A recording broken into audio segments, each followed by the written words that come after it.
Hola, buenas noches a todos y a todas. Bueno, quería traerles algunas cuestiones para poder graficar la impunidad de Citeli en nuestra comunidad. Corría el otoño de 1987 y en ese entonces el gobierno del doctor Raúl Alfonsín había convocado el segundo Congreso Pedagógico Nacional, creo yo con la firme idea de limpiar un poco a la educación de ese aura militarista que el proceso le había impuesto, para transformar la educación y que ésta esté al servicio de la democracia. En aquel momento, más allá de las posturas enfrentadas entre educación religiosa o laica, entre escuelas privadas y públicas, en el fragor de la comisión organizadora, que aquí veo a muchos que la integraron en ese momento, se comenzó a profundizar una discusión acerca de la propia organización del Congreso. Por supuesto, en aquel momento, el director del Colegio Sagrada Familia, Delcio del Fabro, apoyaba las posturas, por supuesto, de su idea de defender la escuela privada. Proponían dividir el funcionamiento del Congreso en comisiones, y quienes estábamos en la vereda de enfrente, por decirlo de alguna forma, impulsábamos que todo el mundo, todo asambleísta, pueda escuchar y debatir todas las posiciones de los distintos oradores que se habían inscrito, que eran realmente muchos. Bueno, en aquel momento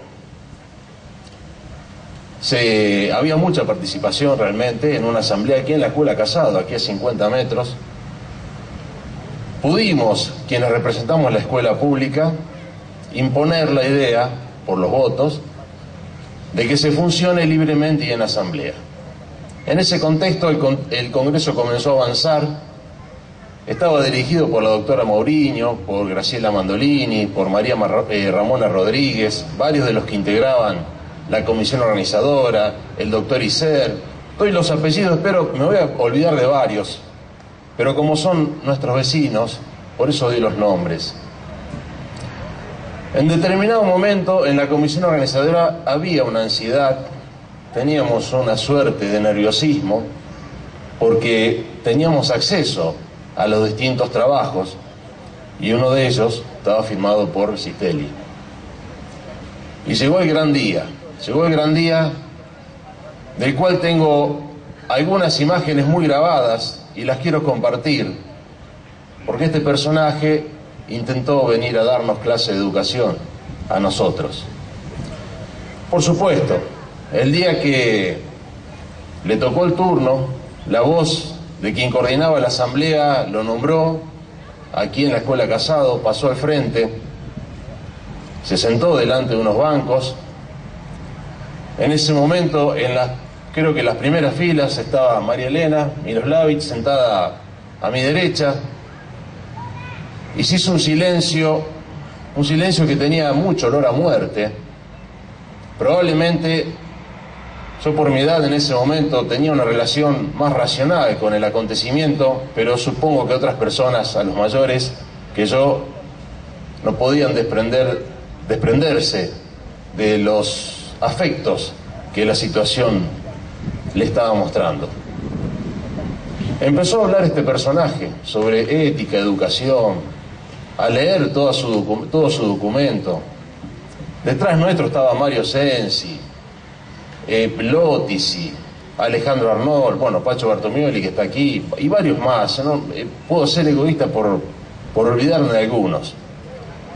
En determinado momento Citeli termina su argumentación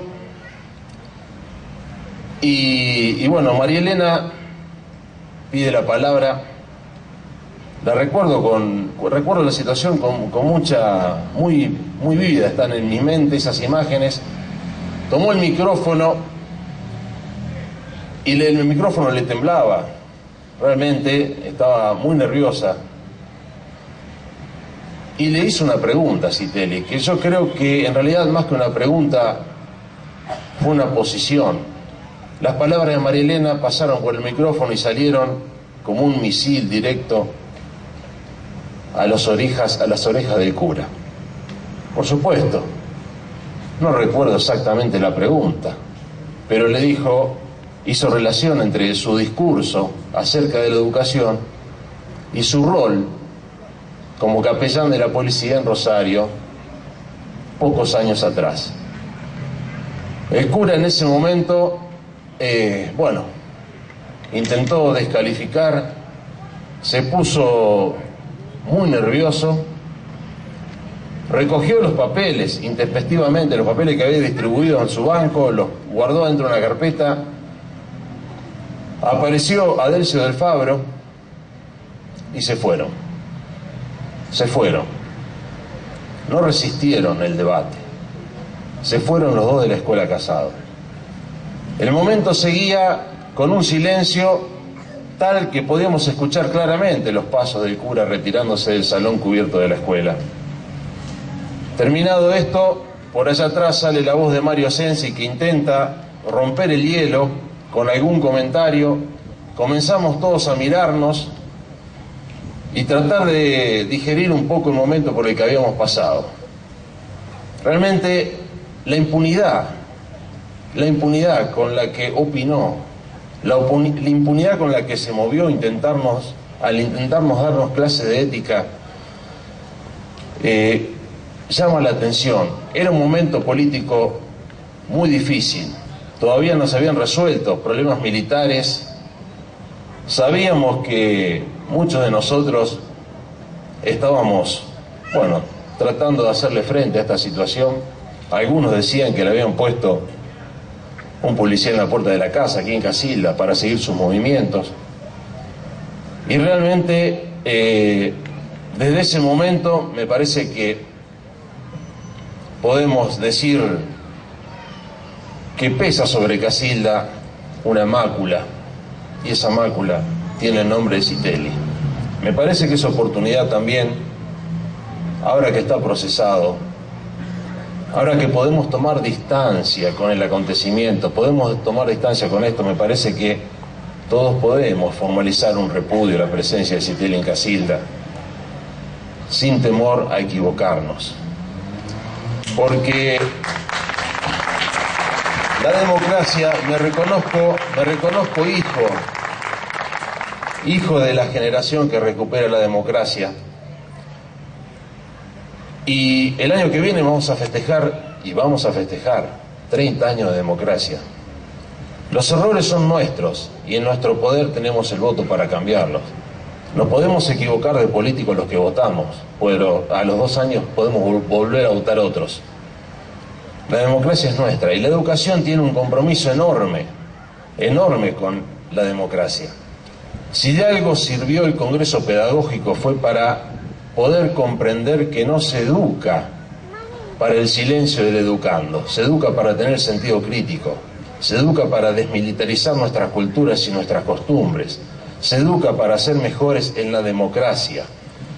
Y no podemos estar esperando que vengan algunos con uniforme y jineta a que nos digan lo que tenemos que hacer, y especialmente que maten al que piensa distinto. Se educa para la pluralidad, se educa para entender y comprender al que tenemos al lado, aunque el que tengamos al lado nos esté diciendo y criticando y no esté de acuerdo con nosotros. Hay un compromiso que lo voy a llevar todos los días que viva, que es mi compromiso con la democracia. Insisto en esto de que en Casilda tenemos ahora la oportunidad de sacarnos esta mácula de encima. Es una vergüenza Citelli en Casilda y no quiero mezclar las cosas. Hubo gente que en el Congreso Pedagógico participó de muy buena fe, gente que defendió la posición de la escuela privada, gente que defendió la posición de que se debe enseñar religión en las escuelas, porque son sus convicciones y creo que también merecen el respeto. Los que no merecen el respeto, los que no deben ser escuchados son los asesinos, y ese es Citelli. Para Citelli lo único que cabe es justicia y memoria, y no otra cosa. Muchas gracias en nombre de todos los maestros. Voy a refrescarte la memoria.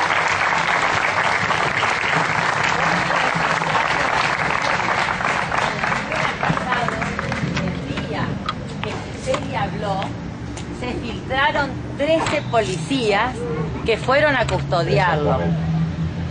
Eso no dejes de decirlo. Está bien. Bueno, Graciela Heller, que también fue activa participante del Congreso, me recuerda que el día en que habló Citelli se infiltraron policías, como teníamos sospechas en otras reuniones, ella dice que 13, y bueno, me pide que lo repita.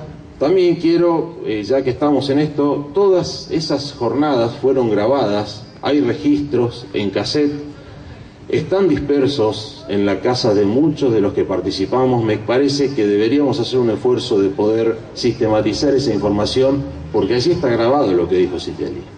Allí está grabado lo que dijo Citelli, está grabado todo lo que dijimos. Han pasado muchos años y me parece que nos merecemos tener ese documento. Bueno, gracias a todos. El golpe militar. El 24 de marzo de 1976 comienza una época de barbarie como nunca se había vivido en la Argentina.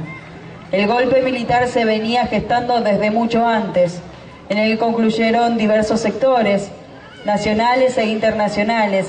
Gran parte de América Latina vivía bajo regímenes militares, auspiciados por Estados Unidos, pero en el caso particular de Argentina, como país en disputa intervinieron otras potencias. En lo nacional, los grandes terratenientes y los empresarios vinculados al capital extranjero veían como peligrosa la toma de conciencia de las grandes masas obreras, estudiantiles e intelectuales. En lo económico vino a cortar con el último intento de la burguesía nacional, de un desarrollo independiente. Se destruyó la industria, favorecieron la especulación financiera, se intervino en los sindicatos, matando y encarcelando a los dirigentes combativos.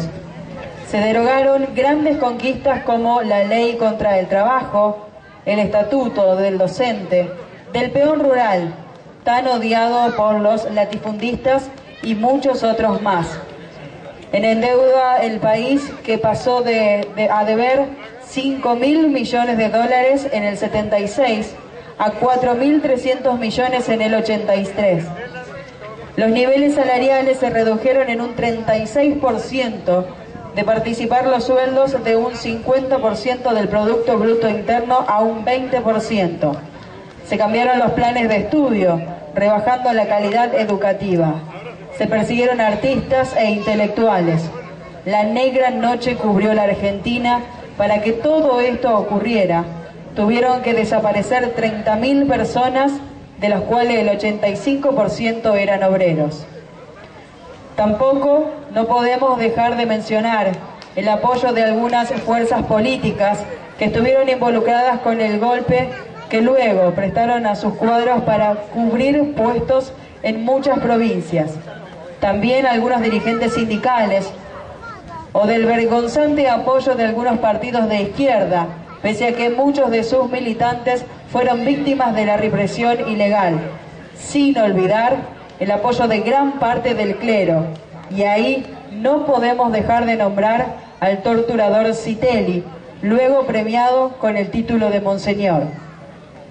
De los miles de decretos que sancionó la dictadura, hoy hay más de 400 que siguen en vigencia para que el nunca más se haga efectivo. Tenemos que profundizar la democracia y no la conseguiremos con leyes como la antiterrorista ni el Proyecto X, ni apoyándonos en leyes de menemismo que regala las riquezas mineras sin importar la contaminación ambiental.